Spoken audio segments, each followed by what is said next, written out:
On behalf of Merc Partners, I'd like to say that we are truly delighted to be sponsors again this year of the Smurfit Business School's annual alumni event for the MBA programme. As a firm, our association with UCD goes back over 30 years, and nowhere is that connection stronger than is the case with the MBA programme.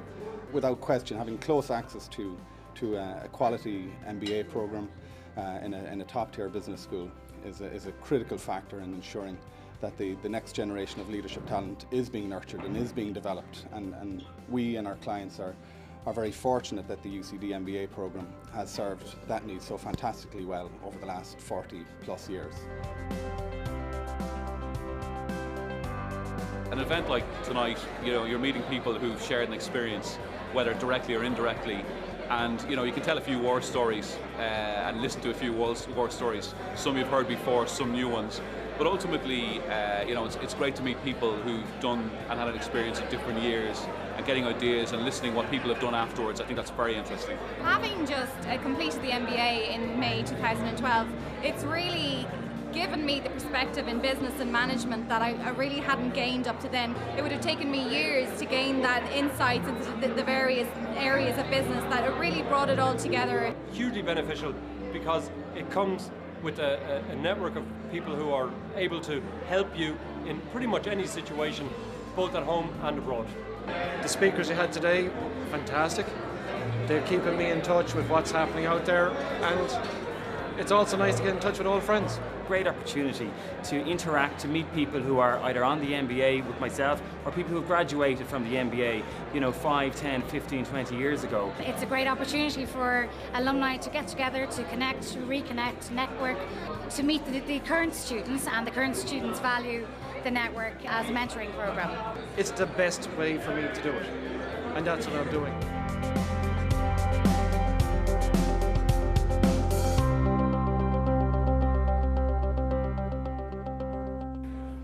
Good evening, ladies and gentlemen. My name is Tara Collins, Director of Alumni Relations for UCD School of Business. It's wonderful to see you all here this evening. I want to thank our sponsors, Merc Partners, who are Ireland's leading executive resourcing firm. They specialise in recruitment, assessment and development of senior business leaders. Our guest speaker tonight is Kingsley Aikens. Kingsley is former President and CEO of the Worldwide Ireland Funds and the American Ireland Fund. Kingsley worked for the Ireland Funds for 21 years, and during that time raised over $250 million for over 1,200 projects in Ireland, North and South. These projects were in the areas of peace and reconciliation, arts and culture, education and community development. Kingsley is a recognised authority on global diaspora, philanthropy and networking, and has written and spoken extensively on these topics. In 2008, he was awarded a Commander of the Most Excellent Order of the British Empire for fostering British-Irish relations. We will also hear tonight from Professor Kieran O'Hogarty, Dean of UCD School of Business, who will give you an update on the development of the school, and Orla Nugent, Director of the MBA office, who will give you an update on the MBA office. Will you please put your hands together for Kingsley Aikens?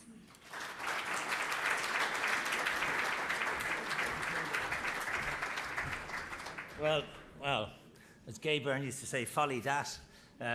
Thank you, Tara, for those flourishing and flattering introduction. I don't think I've ever had quite an embarrassingly fawning introduction, which was pretty much exactly the same as the one I emailed over to you earlier today, so I do appreciate that.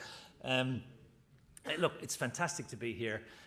Such a prestigious organisation, university, and I have a son who just started UCD this week, so I really kind of feel part of the place. And I was lying in bed with my wife this morning, and I was lying to her and she was lying to me. I think you understand the sort of situation. And I said, here I am tonight, I'm going to be speaking to the UCD alumni, the Smurfit School alumni, the MBA alumni. In your wildest dreams, could you ever have imagined me, little old me, doing something like that? And she kind of went silent for a moment, and then she said, honey, I don't know how to tell you this, but you're not in my wildest dreams. So I think it's kind of put me in my place. I spoke at something in Galway yesterday. There was an Irish executives group there, and this little lady came up after and said, that was terrific. She said, you're absolutely superfluous. So combating all of that, I asked Tara, what should I say tonight? And she said, well, be brief. So Tara, in conclusion, I'd just like to thank you.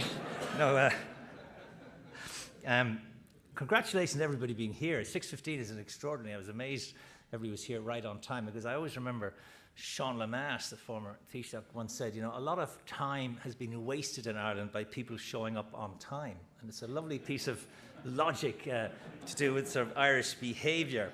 But seriously, thank you so much for the invitation. And in a sense, this is it's a networking event.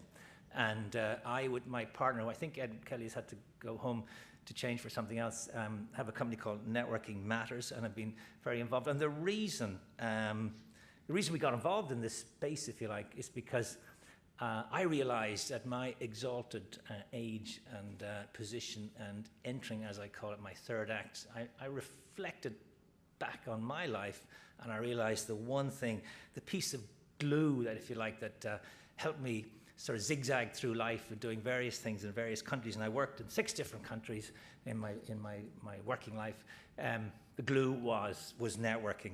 And you know, I learned it from an old boss who was a graduate of UCD, and his name is Tony O'Reilly, and some of you may know that name.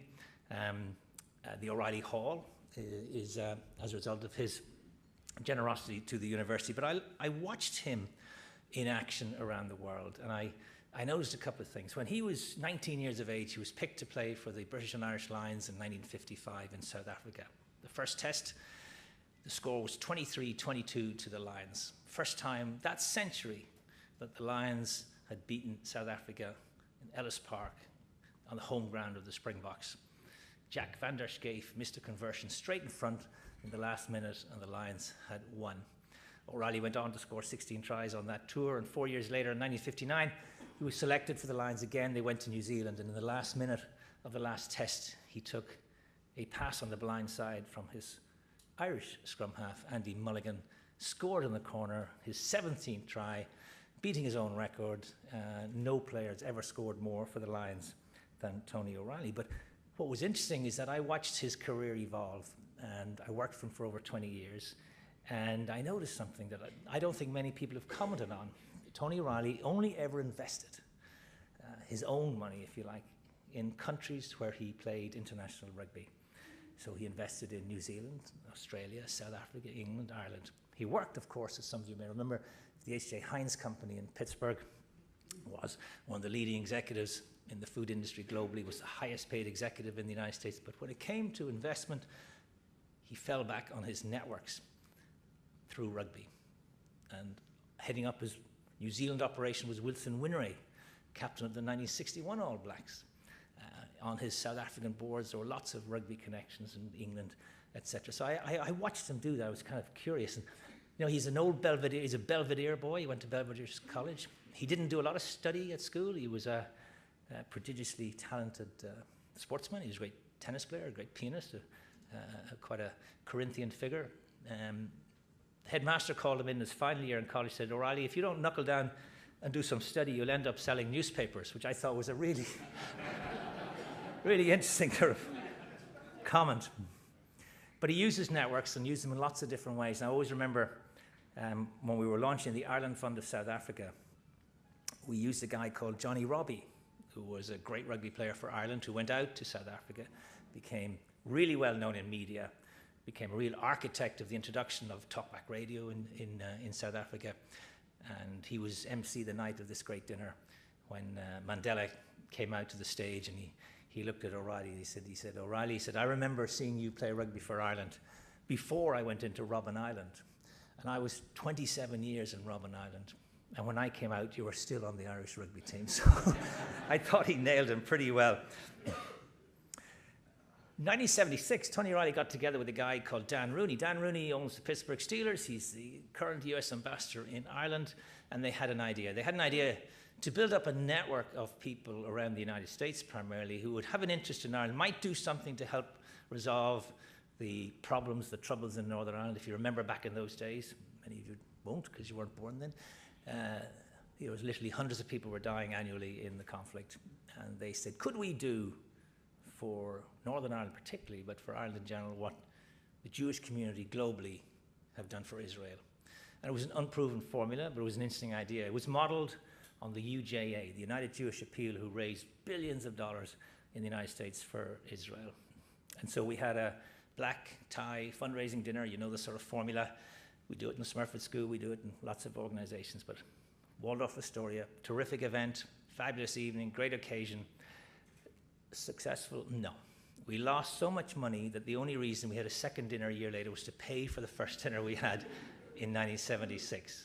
But it was modeled, as I said, on the UJA. O'Reilly, who was a funny speaker, we had a slogan then, peace, culture and charity, and decided to be successful, we're going to change it. Look Irish, dress British, think Yiddish. If you could figure out how to get all those three in orbit together, then you're onto something in winner. And I remember Dan Rooney's brother, Pat Rooney, who owns a dog track, or a racetrack down in Florida. And if any of you have been to Florida, there's an extraordinary microcosm of Florida called Palm Beach. And Palm Beach is where the really wealthy people go. They say in America, people go to live in Palm Beach when they're old and rich, and when they get there, they realize they're neither. So I think you got the sense of an extraordinary place. But I remember Pat Rooney taking me aside one night and he said, where were you born? I said, I was born in Ireland. And he said, where were you educated? And I said, I was educated in Ireland. He said, you're an FBI. I said, what's an FBI? And an FBI said is a foreign-born Irishman.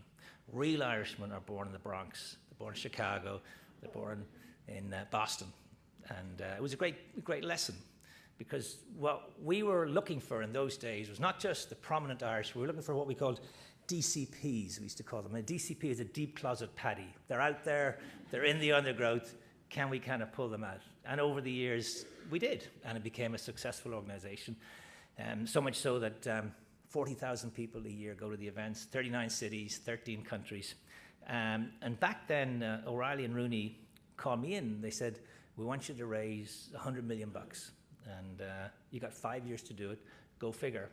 Now, I was lucky because in Boston, I lived next door to the head of development for Harvard University. And Harvard University was set up in 1660 when an English clergyman called John Harvard donated his library to set up a college, and very soon it was the best university in the United States, and it probably still is, if not the best university in the United States, possibly the best university in the world, but certainly in the top 5 in the world, and always has been. And they are sensational at what they call development, which is kind of, Tara, a nice word for fundraising. They have 800 staff in fundraising, Harvard. They have $38 billion in the bank. And if you want to go to Harvard today, the fees are $55,000. Now, I have a son who just started UCD last week, and the fees were something like 2,000 something. It's just phenomenal, the difference. And the first thing everybody does, as soon as they leave Harvard, they start giving money back. So just go figure that mathematics. And it's an extraordinary, extraordinary formula. So I had this challenge of raising this 100 million. And what I basically did was copy the process that Harvard used. And I'm a founder member of a group called CASE, which stands for Copy and Steal Everything. Go figure who's doing something really well and see, can we change it, tweak it, do something similar. And we did. And we realized that we had to have a process to do this. And the process was all about 4 phases of developing relationships, which is about research and cultivation and solicitation and stewardship. And I also noticed, as I got involved in this kind of diaspora space, how other countries were doing this. And a country I was always fascinated, I was particularly fascinated by 2. One I alluded to earlier, which is Israel, another one, India. And I went to visit those countries. I wrote a report which was used for the Farmley conference that the Irish government introduced some time ago, because I noticed a couple of things. Firstly, Israel has 127 countries today on NASDAQ. In 1990, they had none. So what went on there? India has become this extraordinary global technology hub. China has become an incredible manufacturing base. And in Ireland's case, we also use this same thing to help bring about peace in Northern Ireland. And what I'm talking about is networking their diasporas. All those countries did it really, really well. And just the story I've told to some of you during the last week when I did some work with the Smurfit MBA, the Exec Ed, and the Innovation Academy was how we used our connections to help bring peace to Northern Ireland. So what we did was we used Tony O'Reilly, we used John Robbie, we used Professor O'Malley in UMass in Massachusetts, and we brought all the leaders from Northern Ireland to South Africa. We did this with a guy called Chuck Feeney. Chuck Feeney is an extraordinary Irish American who has decided to give away all his wealth. You might have read about him over the last few years. He did it very privately and quietly for many years. And I see Morris Foley here, and he will know all about what Chuck Feeney has done to create this extraordinary institution, Limerick University. But he's helped many universities, and Chuck Feeney's given over $1 billion to Irish universities. Extraordinary story. A man who grew and came up from very modest means, became very successful, and was a disciple of Andrew Carnegie, the great Scottish philanthropist. Our libraries in Ireland are built by a Presbyterian Scottish philanthropist called Carnegie. And Carnegie said in an essay he wrote in 1890, he said, "To die thus rich is to die disgraced." He believed in this concept of give while you live. And Feeney believes in the same thing and has encouraged many others, such as Warren Buffett, and Bill Gates and others, to sign on to this pledge. They call it the Billionaire's Pledge in the United States. And Feeney has this wonderful concept. He's 84 now. He's figured out the date he's going to die. He wants to have given away all his money on that day. He has this concept. He said, "I want my check to the undertaker to bounce. You can just get your..."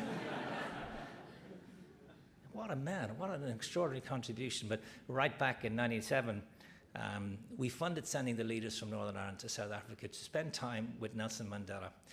In those times, as you can imagine, the leaders from Northern Ireland, that includes the leaders, the First Minister and the Deputy First Minister today, who went on this trip. They would not fly together, they would not take the transport up to Arniston military camp together, and they would not meet with Nelson Mandela together. We went to Mandela and said, "Look, we have a slight situation in Northern Ireland. You wouldn't be familiar with it. It's called apartheid. It's where the two societies are sort of equal but separate. And would you mind speaking to them individually?" And he agreed to do that. And he smiled and he did it. We used Cyril Ramaphosa, the head of the ANC, and Rolf Meyer, the head of the National Party, who had brought about that agreement in 1994 in South Africa, which is so historic. As always with an Irish event, there's something funny. The DUP party saw inside the quarters where the Shinners were staying, and they came and complained to us, the organisers, because the Shinners had a larger bar. And when we said to them, but you guys don't drink, they said, "That's not the point, they have a larger bar." 1 year later, the Good Friday Agreement was signed.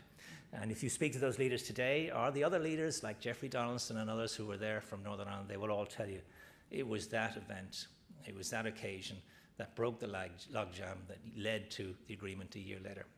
So it was about using networks, it was about using diaspora. And I've been fascinated by diaspora. In fact, 3 days ago I ran a seminar in the EU Parliament in Brussels because I want to get the EU interested in this topic. We brought over the State Department from the United States, we brought over the World Bank from Washington, brought over a load of people from here, we used the Irish MEPs, and we brought in representatives of all the countries around. Because what's happening now is countries are realizing there's such a thing as diaspora capital that can be accessed. And I mentioned Israel, and the way they've done it is quite remarkable. But India was a country that in the year 2002, there was total disregard between their diaspora and the Indian country. There was no real connection, certainly no programs, no policies. The Prime Minister then decided to hold a high-level international commission, and they wrote a massive report, and they started to change that and change it quite dramatically. There's 27 million people in the Indian diaspora. Their wealth equals 2/3 of the GDP of India, just 1.5 billion people in that number. Indians are highly educated. They are really smart people. 16,000 Indians got PhDs in the United States between 1985 and the year 2000, and they stayed in the United States, most of them. And what they did is went into business there and moved up through the C-suites of American business. 1 in 4 startups in Silicon Valley is an Indian. The largest business network in the world is called TIE, the Indus Entrepreneurs, is remarkable. And Forbes magazine recently gave the list of the 50 most powerful women in the world. Number 1, Angela Merkel. Number 2, Hillary Clinton. Number 3, Indra Nooyi. And people say, who the heck is Indra Nooyi? Indra Nooyi is 55 years of age. She was born in Madras. She went to Chennai High School. She did her technology and science degree in India. She worked for Johnson & Johnson, and then she moved to Yale and did a PhD, and then she joined BCG, the Boston Consulting Group, and then she joined a client, The client was Pepsi. Indra Nui is the CEO of Pepsi in the United States. She's 300,000 employees, but her mother and father are in India, her brothers and sisters, her teachers, her friends are in India. She's head of the India-US Business Council, and she is driving investment back into India. And that's what's happening with diasporas. And we're seeing it now with Ireland. We're seeing it now with the business networks that are setting up. People like the IIBN, the Ireland Funds I mentioned, the Irish Technology Leadership Group on the West Coast. Last year we had the formation of the Wild Geese Scientists in Washington. 600 Irish scientists coming together. There's 400,000 European educated scientists living in the United States. So what's it all about? It's all about building networks. And in a way, you're doing that. And I was fortunate to have worked a lot with the State Department and their initiatives in this space and got to know a woman called Anne-Marie Slaughter.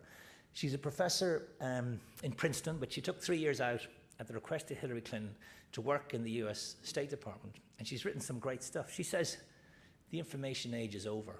All information is available for everybody at the click of a switch. It's not about content anymore, it's about context. Anybody can access information. She says we're now in the networked age. The old hierarchical, vertical types of organizations are being replaced by very horizontal, networked organizations.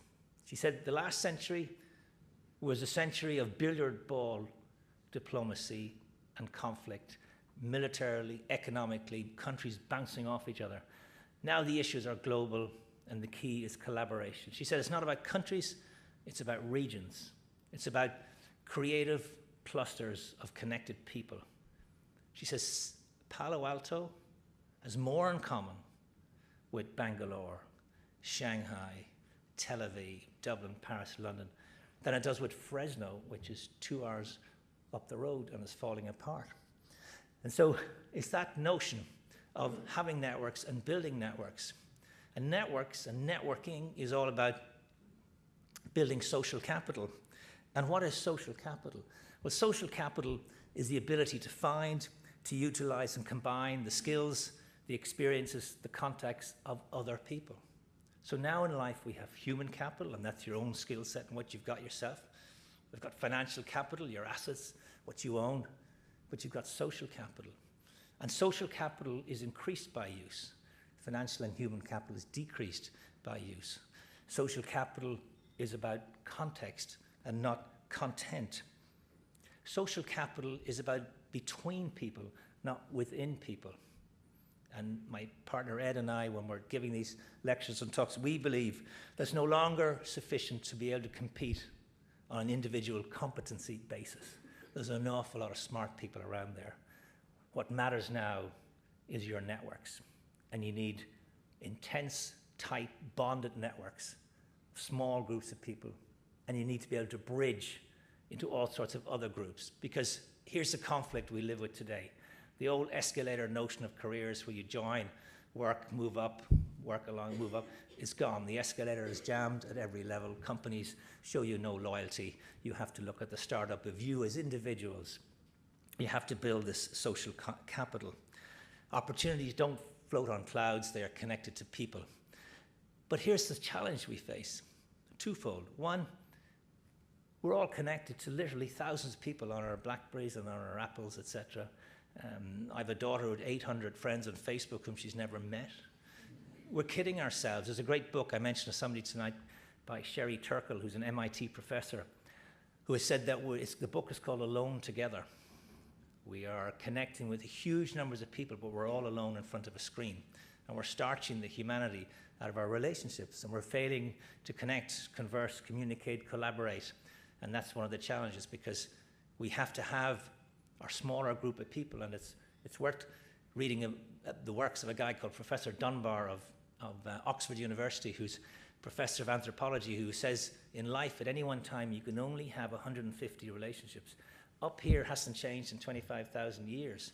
Technologically changes nearly on a weekly basis. At the same time, you need to have the power of weak connections. You need to know lots of people weekly, so you can pick one out and take it and put it into your Dunbar number. That's the sort of challenge we have. And when I returned to live in Ireland some years ago, I got a call from a consulting company. He said, could you come in here and run a workshop on networking. I said, happy to do it, but you're one of the great companies of the world. You don't need me. You know it all. They said, no, we do, because we're left side of the brain people. We're a delivery company. We execute. We're fantastic at it. We're great, but we don't learn to build relationships. And when business was great, we didn't need it.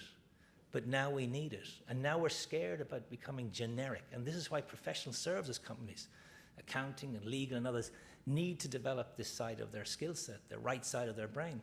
And what's ironic is that companies have strategies for advertising, marketing, PR, communications, but they don't have strategies for networking. And I think that's one of the challenges. And I'm delighted to be doing work with the Smurfit MBA and the Exec Ed and the Innovation Academy, because I think they're realizing now this is something we tell all our people to do, but we don't show them. We don't instruct them, we don't help them. There's a sense that you're either a good networker or you're not. But we would argue that it is a learned experience. There is process, there's a way of doing it. So I congratulate you on what you're doing. I spoke at an event last week for the Innovation Academy with the Professor Westman from the United States. And I think I upset him because I said the definition of a university in the United States is sex for the students, parking for the staff, and football for the alumni. And I think that got me off to a really lousy start. But I think one of the things that we could all do is support our alma maters better than we've done. There's 110,000 foundations in the United States. And what the US has contributed to the world in this space are community foundations and the university alumni giving model. 110,000 foundations in the United States, 8,000 in the United Kingdom, 22 in Ireland. We do not have a developed philanthropic base. 3% of revenue for arts organisation comes from private giving in Ireland, 22% in the UK, 68% in the US. So that's a challenge that we all have, is actually to help with our colleges and universities if we want to keep them at the level that we hope they will remain at. Because the brutal reality of the world we now live in is that universities, healthcare, education and the arts will not be funded by central state governments anymore, anything like the way it was in the past. So I feel I've meandered on more than I should have. I thank you again, and thank you, Tara, for your invitation here. It would be invidious of me in any way to try and promote myself and my company as to what we do in terms of helping individual companies, etc. We're available for weddings, funerals, bar mitzvahs. We do whatever we like. But as I am a fan of networking, and particularly on the electronic side of LinkedIn, can I just ask you, anybody interested in learning more or connecting with you, please get on and ping me on LinkedIn. Thanks, have a great night.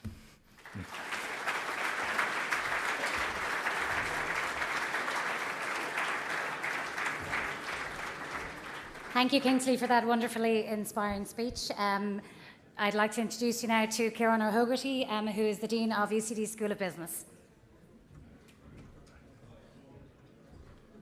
Thank you, Tara, and thank you all very much for joining us this evening. They say when you're organising academic conferences that you shouldn't, you should place yourself after the weak speaker, so it makes you look good. Clearly, I didn't organise this evening, and I'm particularly pleased to be here. I'm the Dean of the Business School now for about a year, both the Smurfit and Quinn schools, and I must say it's been genuinely a huge privilege for me as Dean. I've enjoyed it immensely, and it's because of the relationships we have with people like yourselves and the continuing networking opportunities that we have here and the bonds of people that come together in this context. I'm a Galway man, and I was reminded when Kingsley was talking about, I think it was copy anything and steal everything, something like this, of Brian Cody's note about his leadership when he came in as coach of the Kilkenny hurling team. He said he would do it his own way, and he had a very good way of putting it. He said he would learn from everybody but copy nobody. And I think that if we were to have one approach to management or leadership that I've learned, say, over this year, I think that is a very good approach as a university, as a learning organisation, as people who learn and change over time. And I think that's one of the reasons why it's a great privilege to be in the position I'm in, is to work with people like yourselves and learn from you as we go through life. Just to talk about the school and how we're getting on, those of you who were here last year and have heard me speak earlier during this year know that we've been using this kind of prompt for the school that we're Ireland's global business school. It's not a brand or catchphrase or a tagline or anything like that, but just a way of thinking about ourselves and thinking about our own development. And the way we're thinking about that is that we're the only business school in Ireland which has the triple crown of accreditations. And you'd be glad to know that we retained our AMBA re-accreditation this year for another 5 years, and EQUIS a number of years ago for another 5 years. We're the only business school in Ireland whose programmes, including the MBA and particularly the MBA, are consistently ranked in the top 100 in the world. We're the only business school in Ireland that has such a high percentage of international students. Currently about 40% of our students are international, whether coming out of graduate programmes in Ireland or coming directly to us from abroad. We're a very international faculty in the sense that about 35% of our faculty are international faculty. And this year we're in a very good position in the sense, particularly in the overall context of the public service and universities generally, that we've recruited about 15 to 16 new faculty this year, and 8 of those are international. So we're very much building up that international profile of the school. And therefore I think we can claim to be a global business school. And part of our thinking is also that we're Ireland's global business school. In other words, that we're not separated from our locale, that we're very much drawing on the strengths of Ireland in order to build this international profile. And to, first of all, to bring in international students, but more importantly, I think, to create an international environment in the school so that all Irish companies, anybody working in Ireland and overseas, needs to work in an international context.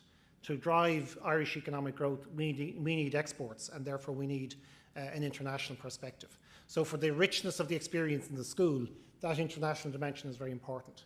And we've been thinking a little bit more about refining that idea about ourselves, that kind of prompt, over the last while. And really what we mean, because people have been saying, well, if Ireland's a little bit too local in the sense that if we're really, are we thinking about Ireland in bold and then the global business school? But I think really what we're thinking of is that we're connected. We're connected to the world through the students that we bring in here and through the connections that we have with our alumni like yourselves, with our corporate partners in North America, in Ireland and elsewhere. And we're connected to the world in the sense of being quite practical in our orientation, of knowing what's going on in the world itself, outside the walls, if you like. But we're also connected to our world. So one of the things, the richness of Dublin, the importance of Dublin is, and Ireland in general, is that we have some very intense clusters of industry here, whether it be in social media, in digital marketing, in financial services and pharma, that have really a worldwide reputation for having the headquarters of some of the leading international companies, the European and EMEA headquarters for some of the leading international companies in the world, based here in Dublin and in Ireland more generally.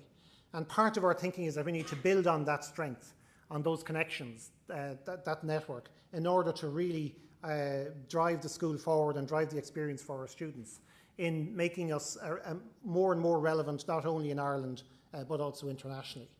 And we'd like to think as well that we're connected to your world, so that when we organise events like this, there's a fantastic turnout this evening, that you come back to us and you ask of us what we can do for you to, it's beginning to sound like a former American president, but think about things that we can do for you to help you connect back with us and connect with each other.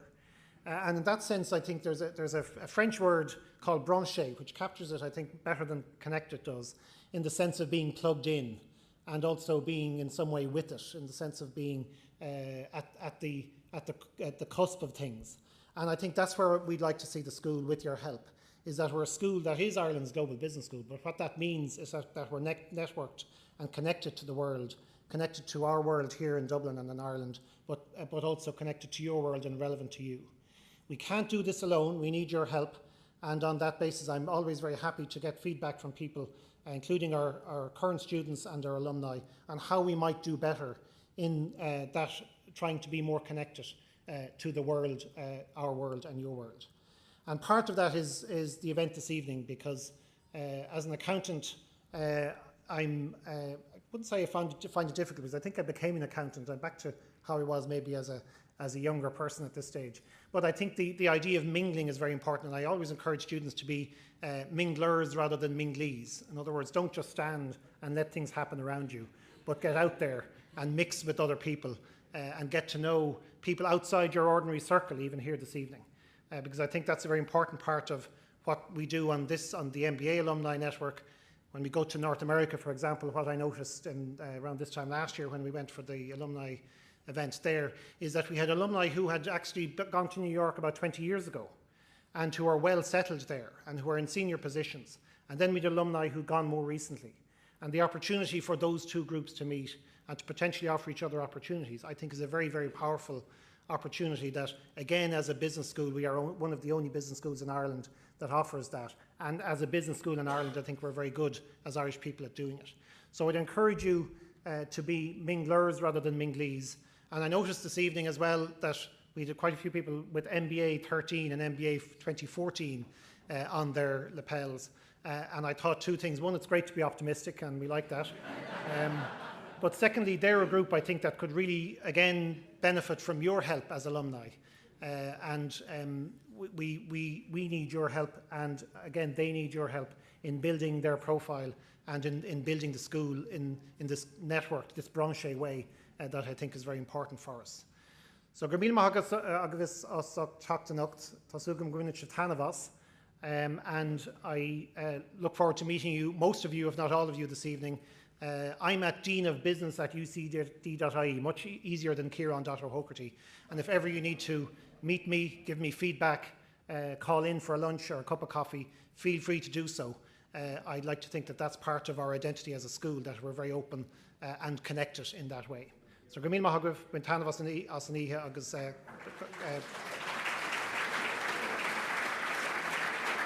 And I mentioned Brian Cody. I will be going to the game on Sunday, so I'll also add Gali Vabu. Gramil Mahagov.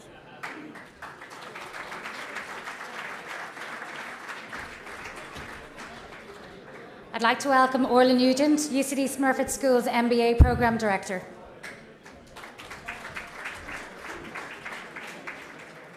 Good evening, everybody. As Tara said, my name is Orla Nugent and I'm the Director of the MBA Programmes in Smurfit. I only have a few words to say. First of all, I'd like to add my thanks to Kingsley Aikens for such a fantastic, thought-provoking speech this evening, and to Merc Partners for their continued support with our MBA alumni event, and to you for joining us this evening. It's great to see such a range of MBAs here. As you know, the MBA continually evolves, and we've recently become affinity members of the Stephen's Green Club, and Ray Mooney and Emma Ellis are here in the room this evening if anyone likes to find out some more about that. And we'd also like to take this opportunity to invite you to actually participate with us through either our clubs or our company projects. Our clubs cover sustainability, entrepreneurship, not-for-profit, sport and thought leadership. So we'd really welcome the opportunity to hear from you and to discuss how you might participate with those clubs. And if you'd like to find out more, just contact myself or any of my colleagues. And my email is orla.nugent@ucd.ie. And finally, I'd like to wish you a fantastic evening and to actually extend thanks to Tara Collins for organising this evening. There's a lot of hard work that goes into this, so I'd like to give her a round of applause, please. So, thank you very much.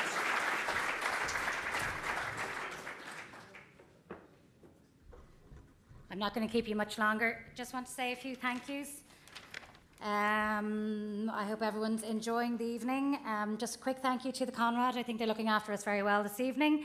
Thank you to my colleagues in the alumni office, Maria and Joe, and also my colleagues in the MBA office, Orla and Brian, Michael, Avril, Gillian and Ricky and Roisin. And they've worked tirelessly to ensure that this event tonight is successful. And I really appreciate your hard work, dedication and support, so thank you very much. Once again, I'd like to thank our sponsors, Merc Partners. Tonight is about people. It's about our MBA alumni network. It's about our MBA students. It's about our colleagues, and it's about our corporate friends. It's about all of you. People make a difference, and all of you who have come along tonight have made tonight what it is. So please stay and enjoy yourselves. There's plenty more drinks and canapes coming out. We're going to have a jazz band, so I hope you enjoy the rest of the night. Thank you.